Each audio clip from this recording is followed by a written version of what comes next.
Hey, I'm Kev Kermister, and welcome to the third part of this One That Championship season review. As we went to the Nürburgring in Germany for round 10 of the championship, we needed a good result after an horrendous round in Britain. We did start the front though on pole. Alongside us was Martin McFlurry. My teammate was 18th, and the championship leader, Luke Horton, was 21st. So we needed to get a good start and stay ahead of McFlurry for the first few turns. With Barrichello behind us, he could maybe hold up the pack and hold up the human players while we fought ahead. However, the Sauber got another demon start and went past us in the first turn. So we had to slot in behind and then wait for our chance, and it's maybe not going to be our day again. However, Barrichello did keep third, so at least we had a rear gunner behind us.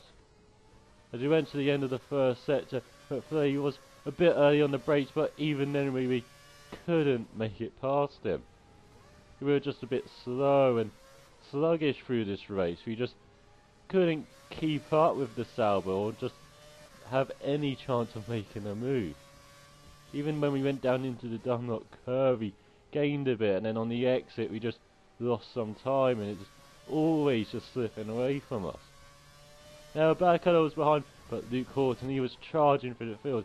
And it wasn't soon before he took third from Barrichello and was joining in on our lead fight. So as he went into the last sector, it was McFlurry from me and then Horton. We were all in a line as we went into the chicane, and I got a run. I tried to nick on the outside, but it was never going to work. And so we had to stop in the middle, and we had to give up places to the front too. Unfortunately, Barrichello also made his way through, and Sir Lane was sniffing behind us. However, there wasn't much left in the race, and so he gave up a potential second for a fourth place result. Carver Kane got another great result in the HT SIP, but it was Luke Horton who led the championship by 48 points now. From me, McFlurry, Red Dead Cowboy, and the departed Cycling Mink. So he went to Hungary. Oh, yeah, the titles had to take a break then. So as we went to Hungary with its beautiful black scenery, I had to get another good result and just build some consistent results. Luke Horton was winning and putting away in the championship, so we really did need to get some good points here. Truddy at the front, and as it's ongoing, he maybe could have created the train. My teammate was third after a poor result in Germany. We started back in 20th with Sir Lane just ahead and Barrichello just behind. So it's going to be a tough job to get any points around here, if it's such a hard place to overtake. However, at the start we made it down the inside of Carthagena, and we were looking down the inside in turn 1, but unfortunately we ran into the back of Alguersuari, our nemesis, and we got a penalty. We were behind his other Toro Rosso twin, Biemi, and while we looked around his outside, so was the Sauber of McFlurry, and we spun out, and it was another poor race for us already. It just wasn't going to be our day. We had the 10-second penalty, we were just fighting not to finish last. And so as we got up to speed to catch up at the other cars, we had to think of a game plan, maybe finishing 7th or something, and then hold them up for a bit and then charge and maybe get some gap going, but it just wasn't going to work out that way. As we went in a tricky middle sector, all the competitors seemed to be a bit slow. Barrichello was so out of the chicane, and his teammate Maldonado was just running wide and didn't really seem glued to the track. And when we got down the inside of Carthagena, we were not that far off the points. We could maybe salvage a 10th on track. But it looked, he was trying to prove that the HRT could be fast in his hands, and kind of blocked the rest into me, and I ran wide, which let Maldonado through briefly. And when we went into the last corner, we just couldn't be asked to turn, and the car just wanted to go into the barrier. However, it was a good day for Red Bull. My teammate won the race to make up for my disappointment and slowness. So we finished 22nd, and Luke Horton, the championship leader, came 23rd. So it's my teammate who's now the main challenger, just 30 points behind the McLaren driver. But Fleury's still behind me, but 4 points isn't really a gap. Alonso climbed above Massa to show who's number one in Ferrari. And so we went to rainy Spa. The sunshine after the summer break had gone, and we needed to get a top 5 at least here. And we were going to start near the front. Luke Horton, he was going to be on pole. We were going to be second, so at least if we could just follow him round, we could maybe get back up to second in the championship, with my teammate starting last. However, it wasn't really going to turn out that way. It's the Source hairpin. It's famous for incident, and as we found out, you don't really want to go on the outside of the corner. Jamie took a nick on the inside, and so did Martin McFlurry. And again, we touched the Sauber, we span, and it was another race done. So we just spent the rest of the race trying to fight through, but it was going to be hard here. We don't really like the wet conditions. The Red Bull doesn't really like the wet conditions. And as we went to El Rouge, we hit Rosberg accidentally, and the car, it just suffered in handling. It just didn't want to steer straight, just didn't want to brake. We were just fighting a lost cause, really. We did make some more positions before the Coombe, down the Kemmel straight. We got Petrov, we got Kobayashi, or we fight quite a lot, it seems. Even Trulli was ahead, trying to prove he was a train, in Normandy we couldn't go round his outside, and it effectively ended any chances of getting some points. And then as we went down into Ravage, the brakes just didn't work, and we kind of took out Yaluzzi. We got a penalty for our troubles as well, and again it was just a fight to not finish last. I apologise to Yaluzzi afterwards, but you know, he was just flipping me off instead. I guess that's acceptable in the circumstances. We did have Glock ahead, but with the way the car was handling, even in Pouron, it just didn't want to turn. It just wanted to go towards the wall. It's like it had magnets there. And as we went through Fangio, I went wide again, and Yurtzi was gaining fast. He was right on my tail. And Glock, he was just driving further away. While at the front, Luke Horton, he was just enjoying the nice spray-free air in front of him, and he could just drive to another win. Out of Paul Frere, he went wide, Yurtzi made it through. So now we were trying to make it past him again. However, Martin McFlurry, he suffered retirement and was last here. And so we weren't going to finish last on track. We were going to take Yurtzi into the bus stop hairpin. But if you just did, and out of the chicane, we can at least take pride that we didn't finish last on track.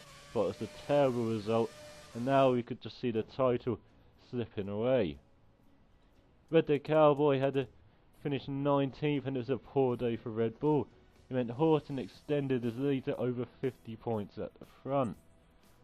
McFlurry is still behind by 4 points, and Massa had regained into the top 5 ahead of Alonso, with Sirlane up to 8th.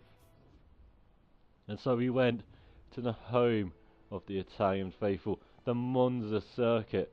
I've never seen anything like it. They were clambering all over the grandstands, all over the trees, just to catch a speck of that red car. Again, we needed to get a top 5 at least, and round here we was at the front. Martin McFlurry was on pole, we were second. My teammate, he rounded out the top 5, and so we could maybe keep it together this race and get a podium. There's a track that really didn't suit the car though. We didn't have the straight line speed, but we could maybe just slipstream and maybe make some moves. That he was behind, and we didn't want to repeat what we did last year, cutting the grass here. So we braked cautiously into the first turn and kept second ahead of our teammate, who made a nice start to get up to third. However, McFlurry again got a great start, and we just couldn't catch up. And it looked like it was going to be the Nürburgring again, where we were just looking at his rear end and not really gaining, and not really being able to make any chance of a move on him. We did outbrake ourselves in the second chicane, And through the Lesmos we did gain a bit, and we could maybe get a run going up that straight before Ascari. And so we cursed it a bit, we got in his slipstream, and we knocked down his inside, but he took tips from Kobayashi to how to defend, and he wasn't really ready to give up the place. And while we were too busy fighting, we both outbraked ourselves for Ascari, and he made it through, but I lost the place to my teammate who narrowly avoided taking me out. Behind was Heitfeld, who was fighting the McLarens hard. And so as we went through the Paraboga, we got a podium position, but it didn't really mean anything as Luke Horton got 4th, and the top 4, well, it was the top 4 on the championship. It didn't really affect the standings. All it did though was make me drop down to 4th, behind him at Fleury now. The teammate was 49 points behind Horton. He gained a bit, but he needed more. He needed a win while Horton failed to finish. And so he went to the flyaway races, the first of them in Singapore at the Marina Bay Street circuit for round 14. Always liked the cars under the lights. I didn't want to be distracted though. I find them shiny, I find them nice like my helmet, but finishing 12th or above around here, probably not on the cards. Lutzi was on pole. I was 21st. My teammate was 22nd. And he shocked the team with news that he's going to start a hip-hop career with Lewis Hamilton. And so in his last race before he signed out, he was probably going to be nice. He's going to let me through, surely. No, in the first turn he braked a bit early. We tried to make it through the pack though, and he outbraked us. Horton outbraked us both, and he was ahead of us as we tried to ram our way through. It was like traffic jam. It's the M25. Jamie, we had to go into the wall to avoid him. And as we tried to make it past the Trilly train, we got a penalty. We cut a corner. It's just not going to be our championship. This run had put us out of the race. And now as we made it past Spa-Francorchamps, we got a bit excited. We outbrake ourselves, we're in the walls, we're even hitting Lutzi, who spun after a boisterous fight with the Force India. We were up to 7th, but we had that 10-second penalty, and while we were gaining on our teammate, he went into the wall and let the rest through. We had Spa-Francorchamps behind though, and I knew we were maybe a bit faster than him. Even through the Singapore sling, when I touched the barrier again, I knew I was going to maybe pull away a bit. And then as we went to the tight left hairpin, I saw my teammate had braked himself. I was up to 7th. Maybe I could make something out of this. But the rest of it is too far ahead. We're never going to really gain on the Force India. And it's hard to pass around there, especially in the last sector. And so as we went past the PK ruins and knocked towards the checker flag, my teammate was behind, fighting with Spa-Francorchamps. We were just hoping we had enough of a gap to attempt to keep into the points. So Lane grabbed his first win in the McLaren, and it was a good day for McLaren as Horton. He got some points as well. Now we soon found out so Lane got a penalty, and so Maldonado got the win in the Williams, a very unlikely win at that. We only dropped down to 12, but it was still out the points, and so we're in 4th heading towards the final part of this championship season review. So till then, cheerio.